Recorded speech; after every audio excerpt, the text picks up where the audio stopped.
Evil Morty is back, and Season 9, Episode 1 of Rick and Morty may have just revealed some huge secrets about him, as well as progressed both Rick and Morty's story much further. This episode is massive. Now let's get right into covering every important detail which you may have missed. The episode is titled There's Something About Morty. It all starts with Morty entering the garage to talk with Rick while he's texting, and Morty instantly becomes curious about who he might be talking to. For some reason though, Rick gets defensive and doesn't want to let him know. So Morty then steals his phone and quickly finds out that Rick didn't want him to know because he's texting none other than Evil Morty. What the f***? It's fine! It's fine! It's fine! Yeah, what? Now, why would Rick possibly be texting him? Because the last time we saw Evil Morty in Season 7, Episode 5, titled Unmort Rickin', his final words to Rick were this. Seriously though? F*** you. Don't come after me. It won't go well. It's quite clear the two of them don't like each other all that much. But the thing is, during that same conversation, Evil Morty also said this to Rick. You are a little different though, Rick. Maybe I can use that someday. Well, it turns out that day is now, in Season 9, Episode 1. Because after Morty finds out that Rick is texting Evil Morty, he's curious as to why he'd be doing such. And Rick then tells him that's because apparently Evil Morty occasionally reaches out to him and threatens to erase their entire family across infinity using an Omega device, unless Rick helps him with certain things. You work for that guy? Honestly, yeah, Morty. It's insane that Rick is working for him all because of blackmail. Like, up until this episode, you'd probably think, who could possibly blackmail Rick? But now, I guess it makes some sense, as Evil Morty has an Omega device, and the Omega device is incredibly powerful to say the least. I mean, it was the same device which Rick Prime used on Rick's wife Diane to wipe her from infinity a long time ago. And I suppose after getting his hands on the blueprints for it while destroying Rick Prime's Omega device back in Season 7, Episode 5, Evil Morty eventually decided to abuse its power, despite previously believing that doing such would be a bad idea. I can end the Rick experiment anytime I want. Why threaten? Why not just do it? Because using a weapon like this doesn't get you left alone, Morty.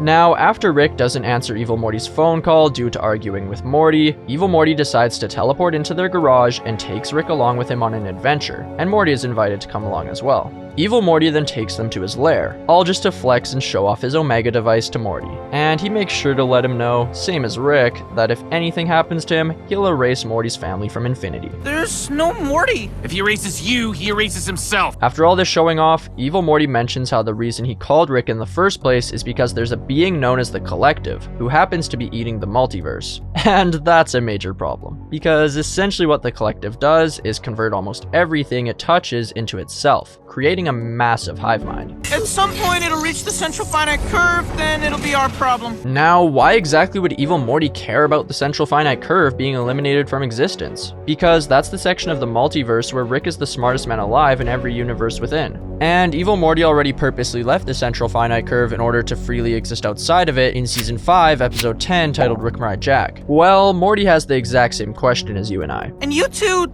defend the central finite curve together? Since when do you care about anything? I don't. That's why I make him do it. Ah, so it seemed like this adventure which Evil Morty called Rick on may just be a power flex, all to spite him. My word, Evil Morty. All this flexing is gonna put you on a top 10 most hated YouTubers list. You gotta chill, my guy. Now, once they reach the Collective and begin to fight it, we can hear a version of the show's intro music playing.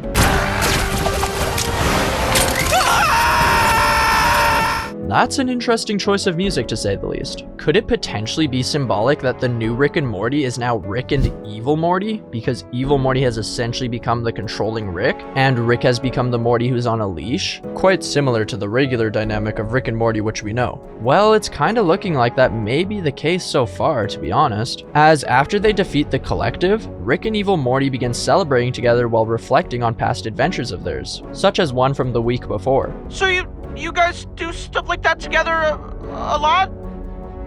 Only sometimes. Oh. Yeah, this isn't their first adventure together. And as I already hinted at, it's likely Evil Morty who's calling the shots on all of these adventures, and not Rick. As even while they all go to get waffles together to celebrate their victory against the Collective, Rick literally has to ask Evil Morty to go to the washroom. May I go to the bathroom, please? I gotta give these waffles some runway. What do I look like? A bad guy? You are permitted. While Rick is in the washroom, Evil Morty continues to brag to Morty about all the stuff which he and Rick do together, such as the two of them apparently doing time travel stuff with one another, which is extra interesting because time travel is something that Rick wouldn't even do with Morty, as apparently he doesn't respect it. And this is something we know from season 4, episode 8, titled the Vat of Acid episode. I don't respect time travel. If Ant-Man and the Wasp can do it, I'm not interested. So it's likely Evil Morty was even purposely able to get Rick to do things which he has strong opinions against. With this blackmail, Evil Morty is the one in control now. You know what? Maybe I will steal your grandpa, but not because I love him. Because you do. After all of Evil Morty's bragging to Morty, Morty grows rather jealous and wants to leave. He's scared that Rick may just like Evil Morty more than himself. I mean, we already know from season 7, episode 10, titled Fear No More, that Rick viewing him as replaceable quite literally is one of Morty's biggest fears. I'm not leaving without you. You're irreplaceable. I know what I'm afraid of. I'm afraid you'd never say that in real life. And Evil Morty just wants to rub it in even more. 2 milkshakes for the 2 kinds of Mortys. The one who does whatever he wants, and the one who sucks my grandpa's d. You know what? I'll drink both milkshakes. Wait a minute. Why did he just say my grandpa? Could this possibly mean that Evil Morty is Rick's real grandson? As we already know from previous episodes, Morty isn't, as he's Rick Prime's grandson. But Evil Morty, on the other hand, may just fill that role. Because on top of this, while Rick and Morty are leaving to go home, Evil Morty says this. Till next time, Gramps. I don't know. It's just a bit interesting to me that the writers would purposely make Evil Morty refer to Rick as my grandpa and then Gramps. Could this be why in season 2, episode 5, titled Get Swifty, while at Bird Person's house, when Morty sees a photo of Rick on his wall holding a baby that looks similar to him, for some reason Morty still asks this? Who's that baby? Interesting. But maybe I'm just overthinking all of this, and Evil Morty just said all of the grandpa stuff to flex on the two of them about how he's making Rick his sidekick and is slowly replacing Morty. Either way though, Evil Morty really should stop all this bragging, because once Rick and Morty leave, he's about to be in for a big surprise, which will put him in his place. As when Evil Morty gets back to his lair, he comes back to a broken Omega device and a picture of Rick's butt. Fantastic welcoming gift. So out of anger, he tries calling Rick, except the number is blocked. We got him, Morty! We f***ing got him! I don't understand. I put the blueprints for that dumb Omega device in the Omega device, Morty. They've been wiped from every possible reality. Oh, wow. Honestly, big brain moves by Rick here. I'm pretty sure he was likely just pretending to be Evil Morty's inferior for a while, just so he could make this move and completely erase the main thing which Evil Morty had going for him from Infinity, the Omega device. So yeah, I'll give credit where it's due, as Evil Morty seems to have been playing checkers, while Rick has been playing chess. So I think he may just be allowed to make fun of Evil Morty at least a little bit. God, he brought you along to flex. He showed you his lair. That overconfident little bitch. Predictable bitch. That's what happens when you get too used to winning, Morty. You start sucking your own dick, Morty. Although Rick saying that definitely is rather funny, considering how much he's gassing himself up while saying it. After making that incredibly smart move, Rick knows that Evil Morty is going to be extremely mad, and he's 100% going to come for revenge. So he teleports his and his family's house to a dimension which is a dedicated bunker. We live in the bunker now, Morty. We might be here forever, Morty. Bunker dimension!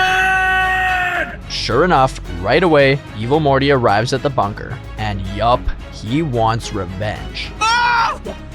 You're gonna watch me kill him. This leads to a pretty sweet sci-fi fight between the two, to say the least. There's teleporting, laser eyes, giant mech suits, Rick using an Elastigirl-like ability, except he's way less thick of course, and much more. After some good back and forth fighting, it looks like Evil Morty is on top, as Rick's entire body is in pieces on the ground. And Evil Morty then literally steals his brain. Yeah, that's not good, as Rick's brain is his biggest advantage. Well, yeah, exactly. It's his biggest advantage, and that's why he used it beforehand to prepare himself to have his detached legs literally come running over to Evil Morty and kick his brain right back into his body. Rick is back in action. Then after some more fighting, Evil Morty seems pretty done with it. I really do hate you guys. No, you don't. That's the real reason you need to kill us right now. Because for Rick, making me jealous was an act. But for you? Now, Morty saying this definitely gets to Evil Morty and makes him flee inside Rick's house. Damn, Morty. I saw, Rick. He's got a big ol' crush on you. Yeah, there's no way that Morty won such a crazy fight with just words. And yup, sure enough, Evil Morty then takes over the house's weapons to use against them. But luckily that plan of his is quickly shut down by the Smith family beating him up while he's inside the house. As he's getting absolutely curb stomped to get out of this whipping, Evil Morty is going to have to use his final special move, freezing time. You like that? That little time device you showed me? I made one too.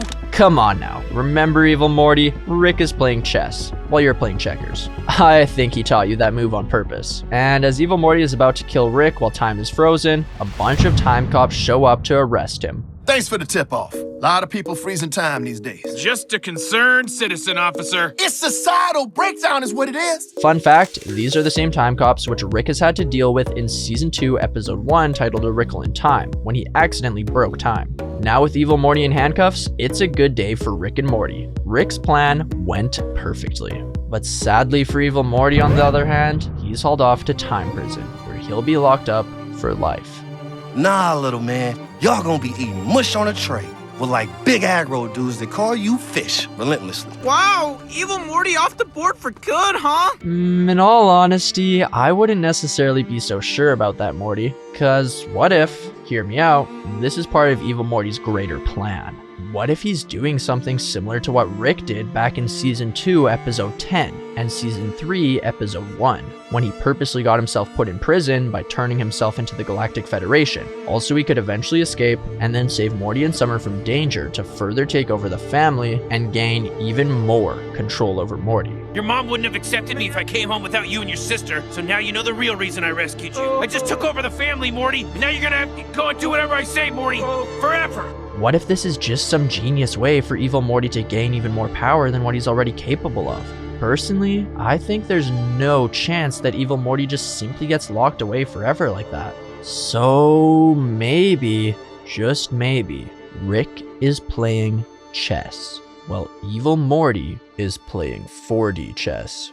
Let me know your thoughts in the comments down below. As well, if you want to learn about Evil Morty's entire story so you can understand why I have this theory to begin with, I happen to have a video on that, so it's on screen for you right now. But if you'd rather learn more about Rick or Morty's entire story, those videos are also on screen right now. Go ahead and click one. Thanks for watching, I love you, and have a good one.